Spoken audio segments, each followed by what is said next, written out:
everyone, it's Nim Kolkar. I'm just going to wait for a few moments to make sure Facebook notifications have gone through before we start. Okay.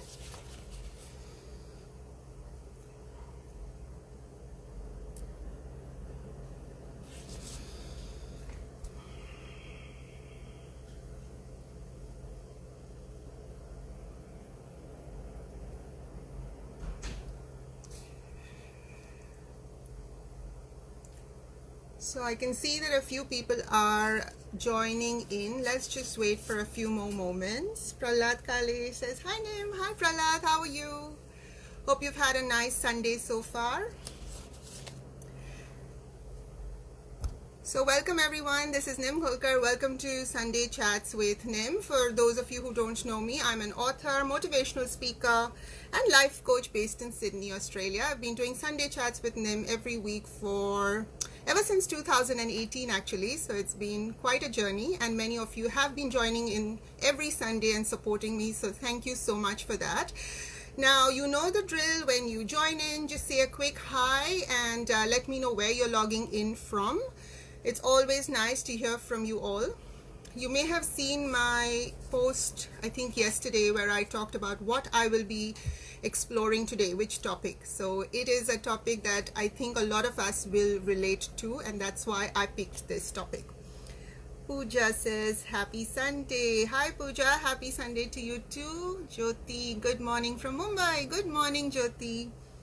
Dipali, hi Nim, how are you? I was waiting for your live session today. Thank you so much, Dipali. So nice of you to join in. Thank you, Jyoti. That's very sweet. Thank you. All right. So, I wrote this post a few days ago about how our thoughts can overwhelm us more than our tasks. So we can be more exhausted by what we think than by what we do.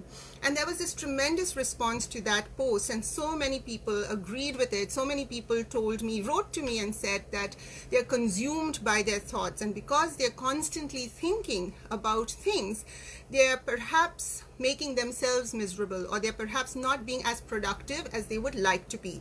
So I thought, why not have a quick chat with you all about this topic?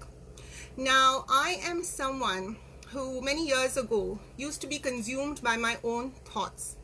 I'm sure a lot of you will relate to that, because being human, we often tend to live inside our own minds. As a result of which, I found that because I was giving so much importance to things that were not within my control, because I was thinking so much about things that I could do nothing about, I was making myself miserable. And because I was making myself miserable and spending all my productive time thinking, I was actually not able to achieve any of my short-term, mid-term, or long-term goals. And that's when I decided that I'm not going to let my own thoughts defeat me. So those of you who've read my 4th book, which was only recently launched a few months ago, Success Cafe, I've actually dedicated an entire chapter to negative thoughts. All right, so I'm going to have a quick chat with you about that, and at the end of today's session, I'm going to share with you a mathematical formula which will wake you up, because it truly woke me up when I figured it out. All right, so I'm going to begin with an example, and you may have heard this before in one of my previous videos, but it is quite a powerful example, and so I thought I'll share that with you once more today, and it's related to negative thoughts. I'm going to explain to you how we deal with negative thoughts with the help of an example. So I just want you to imagine what I'm about to tell you. Imagine that you're going about your day and suddenly there's the doorbell. Okay, the doorbell announces an unexpected guest. You're not expecting anyone that day, but there's the doorbell. You open the door and there's this guest that you were not expecting. When you see this guest, you're quite excited to see her, because you think, oh, it gives me something to do. So you invite the guest in and you offer her a cup of tea. Of course, she says yes, and she sits down and gets comfortable.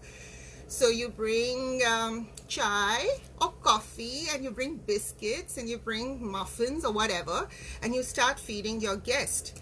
And you also start telling her all these funny anecdotes, things that have happened in your life, and you and she are laughing within moments and having a great time.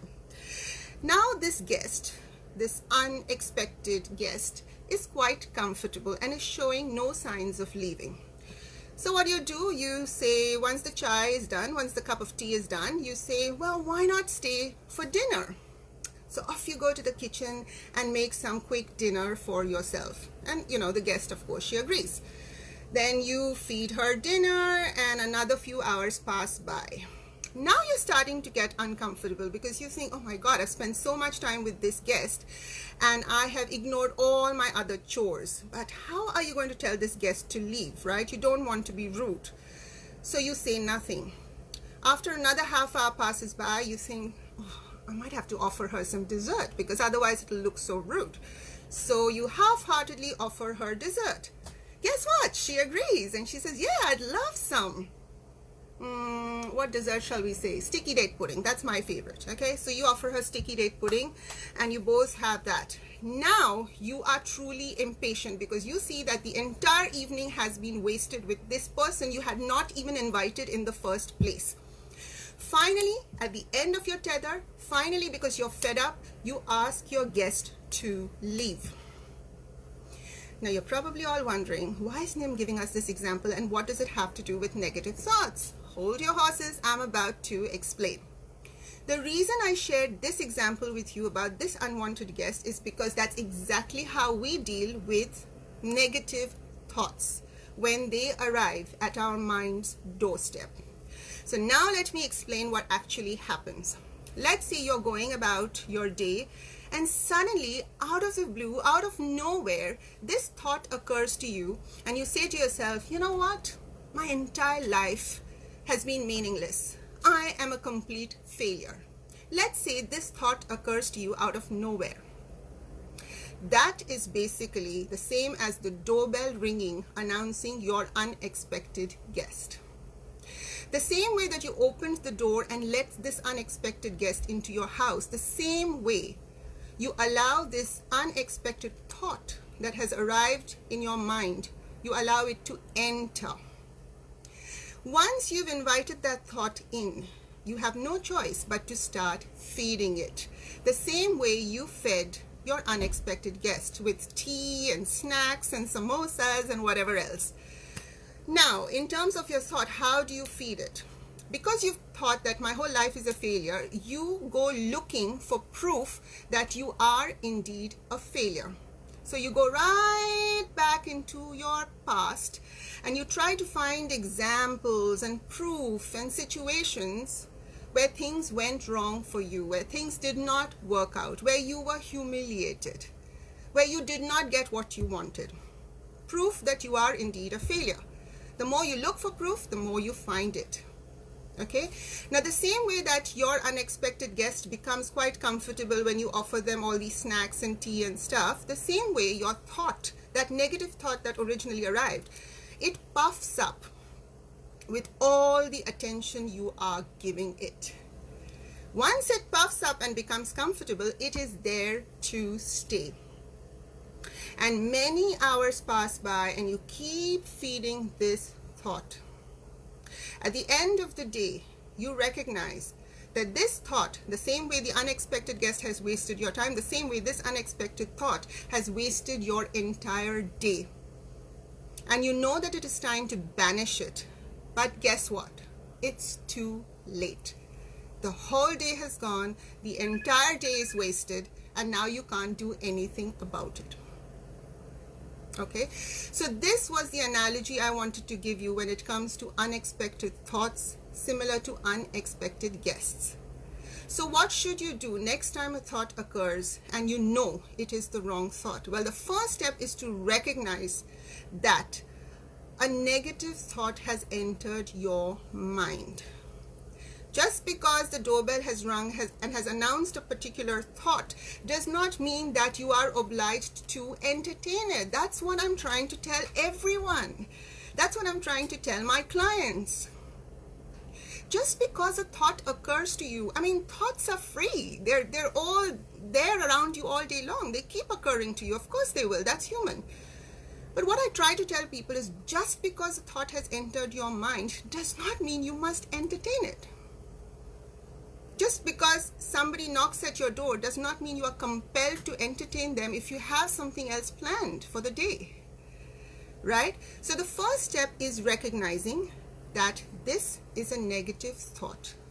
And then once you've recognized that it is the wrong thought that has entered your mind, you must then visualize the damage that this thought has the power to unleash. Whenever a negative thought now arrives in my mind, I have now, through years of discipline, developed the ability to recognize that, you know what, if I pander to this thought, if I entertain it, if I feed it, then I'm not going to be able to do all the things that I have lined up on my to-do list for today. When I'm able to visualize the damage it has the power to unleash, then I'm able to tell it, you know what, thank you very much for arriving at my mind's door, but I'm in no mood today to entertain you. Now you're probably thinking, oh yeah, right, Nim, that is easier said than done. You're right, it's easier to say it than to do it. But I have done it, so I know that it can be done. I'm not saying it's going to be easy. What I'm trying to tell you is, yes, it can be done. It can be done through self-discipline. It can be done through grit and determination. All right, but here's the trick. What do most people think? That, oh yeah, every time a negative thought occurs in my head, what I'm supposed to do is banish it. Great first step. I agree, you must banish it. But what happens when you banish a thought? A vacuum is created inside your mind. That vacuum is where that thought originally was. But when you banish some thought, let's just imagine you're physically pushing a thought out of your mind. When you move something away, a vacuum is created. Now, humans are very uncomfortable with vacuum. We want to fill it up with something so that we feel safe. We don't like that sense of vacuum. So we look around and try to fill it with something. We look around and try to find a different thought to fill the vacuum. But we're not magicians. I mean, how can we find a different thought all of a sudden? So what do? Because we don't like the vacuum, we reach back and get the same thought again that we had just discarded, and we put it back into its original place. And we think, finally, no more vacuum, I'm safe now. And we continue thinking that same negative thought. So here's what I'm going to tell you to do.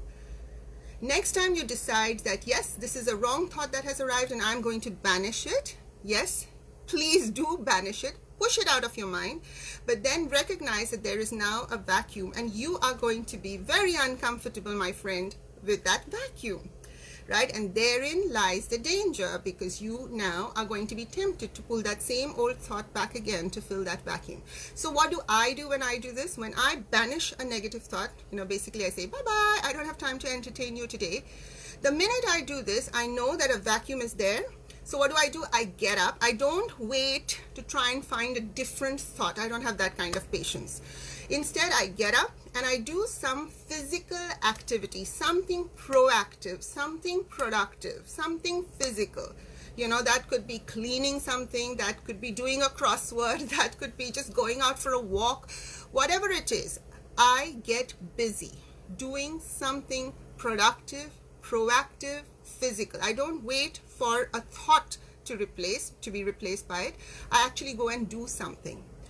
When you're busy doing something or fixing something that is broken, you automatically, that vacuum gets filled by something else, and then you are out of the danger zone. All right, so to quickly sum up, what you need to do next time you get a negative thought and you recognize it is, yes, banish it, say bye-bye. You're not going to feed it chai, samosa, snacks. You're not going to feed it any of that. You're going to say bye-bye, and then you're going to get busy doing something else. Do not wait to replace it with a thought. Does anyone have any questions so far about anything that I have just spoken? Now, I'm going to actually wrap up early today because I have a few things to do, but I didn't want to not turn up and do Sunday chat, so here I am. But like I said, like I promised you at the start, I'm going to share with you this mathematical formula, and a lot of my clients are familiar with it. All right, so I'm not a math person, but I have calculated this, so I know that whatever figures I'm going to share with you are correct. All right, let's say, for argument's sake, that the average human lifespan is 78 years. That's just for argument. It could be less, it could be more, but just for today's exercise, let's say average human lifespan is 78 years. which means our total days on earth are 28,470 days. 28,470. 1/3 of our life is spent asleep. Roughly 9,490 days we are sleeping, right? Which means, when we do the math, that total number of days left, total number of days we have overall to do any kind of meaningful work on this planet is 18,980 days. Now you're all getting excited and thinking, oh, 18,980 days on this planet, that's a lot. Definitely that's plenty of time for me to achieve all my dreams and to be super productive and to get all my long-term goals done. I'm about to burst your bubble. These 18,980 days that you are so excited about, that is calculated from birth to death. From birth to death, considering the average human lifespan is 78 years, and if we minus the number of hours we spend sleeping, which is 9,490 days spent asleep, we are left with 18,980 days. But that is from birth, and most of us have lived at least half of it already, if not more. So here's the eye-opener. If you're approximately 40 years of age, the number of days left, 9,246 days. If you are approximately 35 years of age, number of days left is 10,463 days. Now, the reason I'm sharing this mathematical formula with you today is that, do we have the luxury to indulge in negative thoughts? If all we have is roughly 9,246 days left on this planet, if somebody could give you a guarantee that you're going to live for 300 years, then by all means, spend an entire week worrying about how someone spoke to you, how someone looked at you, the tone they used with you. Spend an entire month worrying about why your whole life is a failure. It doesn't matter, because you're going to live for 300 years. But guess what? No one is going to give you that guarantee. At best, we have roughly between 9,000 to 10,000 days on this planet left. If that's all we have left, then how come we're allowing ourselves this luxury of spending entire days at a time filled with self-pity, filled with self-doubt, living in the past, haunted by past mistakes, haunted by past decisions? I mean, come on. Time is ticking by. We are not going to live forever. So the reason I'm sharing this with you is just as a wake-up call to let you know that we are not living forever. We have finite time on this planet, and we owe it to ourselves to live our lives well. Like they say, you only get one life, but if you live it well, once is enough. In fact, once is more than enough. It's plenty. But for that, you need to start living consciously. You need to start living intentionally. You can't just drift through your days. You can't just wake up in the morning and say, I wonder what life will throw at me today. No, that is living reactively. What I want you all to do is start living proactively. Yes, things will go wrong no matter how much you plan and no matter how disciplined you are. Things, of course, will go wrong at times. But things are not going wrong all the time, right? Things are not going wrong for you 24/7. So when things are going right, why not live with intention? Why not design your life so that as long as things are going right, you live, with a sense of purpose. And when things do go wrong and you do go off track, then you fight those battles and you come back to whatever it is that you were doing. All right, so that's the message I want to leave you with today. In the first part of today's video, I explained to you, with the help of an analogy and an example, how we actually treat the negative thoughts that arrive at our doorstep, how to deal with them once you recognize the damage it has the power to unleash. Don't just expect to banish a thought and then replace it magically with some other positive thought. I mean, a lot of motivational speakers might tell you that is possible, but guess what? I've tried it. It does not happen.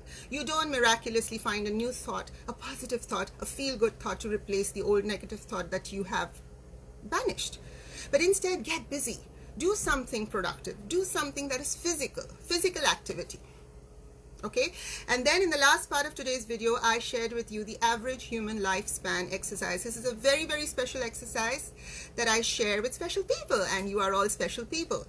And the reason I shared it with you today is I just wanted to let you know that you do not, my friends, none of us have the luxury to spend, let alone days. We don't have the luxury to spend even an entire hour entertaining negative thoughts. Time is ticking by. Our time on this planet is finite. We are not going to live forever.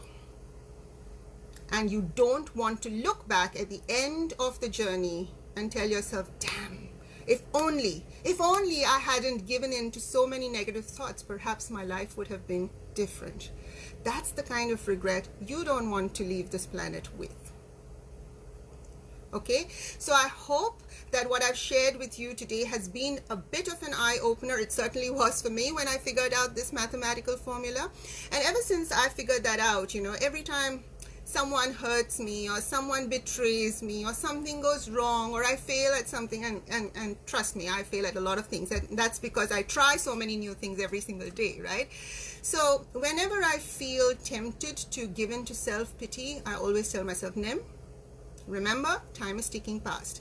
If you can't do anything about it, it's best you turn your attention to something that is within your control. Unfortunately, too many of us are spending too many hours worrying about things over which we have little or no control. Instead, turn your attention, turn your energy, turn your focus towards things that you have some power to change. All right, let me quickly read this message from Sanj. Very valid point. Fortunately, I have learned to let go things that don't matter but focus on what matters. And of course, a lot of time has gone wasted thinking about such unnecessary things, but have learned a long way. It's good that you are taking up these points in your live session. Thank you, Sanj. I'm glad that you have learned the importance of living in the moment. So that's it from me, lovely people. I hope you've enjoyed today's session. I will see you next week with yet another topic. Like I say usually at the end of my Sunday chats, if you're interested in doing one-on-one personal coaching with me, you know where to go. You'll find all the information on my website, and that is www.nimsniche.com. All my one-on-one programs are completely tailored. It is not a one-size-fits-all, because I do know that all of us have different aspirations, different goals, different fears, right? So if you want to reach out to me, please do so. Would love to help you get started on living a life of purpose. So that's it from me. Have a fabulous Sunday ahead and have a great week ahead as well. And I'll see you very soon. Bye for now.